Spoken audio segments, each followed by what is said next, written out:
بسم الله الرحمن الرحيم. عن زيد بن أرقم رضي الله تعالى عنه قال قال أصحاب رسول الله صلى الله عليه وسلم يا رسول الله ما هذه الأضاحي؟ قال سنة أبيكم إبراهيم. الحديث رواه ابن ماجه۔ حضرت زید بن ارقم فرماتے ہیں صحابہ اکرام نے عرض کیا یا رسول اللہ صلی اللہ علیہ وسلم ان قربانیوں کی حقیقت کیا ہے؟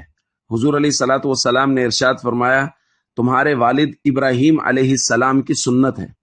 قالوا فما لنا فیہا یا رسول اللہ، صحابہ نے عرض کیا یا رسول اللہ ہمارے لیے اس میں کیا اجر و ثواب ہے؟ حضور علیہ الصلوۃ والسلام نے فرمایا بکل شعرۃ حسنہ، ہر بال کے بدلے میں ایک نیکی۔ قالوا صحابہ نے عرض کیا یا رسول اللہ فالصوف، اور اون والے جانوروں کا کیا حکم ہے؟ حضور علیہ الصلوۃ والسلام نے فرمایا بکل شعرۃ من الصوف حسنہ، اون والے جانوروں کے بھی ہر بال کے بدلے میں ایک نیکی۔ تو دوستو قربانی کی حقیقت یہ ہے کہ یہ ہمارے جد امجد حضرت ابراہیم علیہ السلام کی سنت ہے، اور ہمارے لیے یعنی کم از کم اجر و ثواب یہ ہے کہ ہر بال کے بدلے میں ایک نیکی۔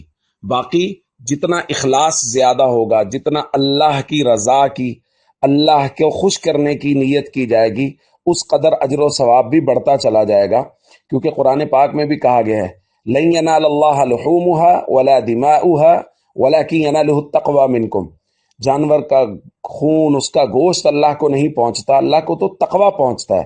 یعنی جس قدر اخلاص زیادہ ہے، للہیت زیادہ ہے، جس قدر تقوی زیادہ ہے، اسی قدر قربانی کا اجر و ثواب بھی زیادہ ہے۔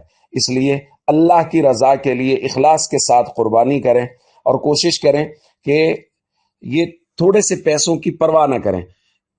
جن کے حالات اچھے نہیں ہیں وہ قربانی نہیں کر سکتے تو وہ قربانی نہ کریں، لیکن جن کے حالات اچھے ہیں وہ یہ نہ سوچیں کہ یار ابھی فلاں جگہ انویسٹمنٹ کی ہوئی ہے، پیسے فی الحال دستی موجود نہیں ہے، کسی سے قرضہ پکڑ کے قربانی کر لیں، مسئلہ نہیں۔ اگر آپ صاحب نصاب ہیں تو پھر آپ قرضہ پکڑ کے قربانی کریں، یہ آپ پر لازم ہے، قرضہ آپ بعد میں واپس کر دیں گے۔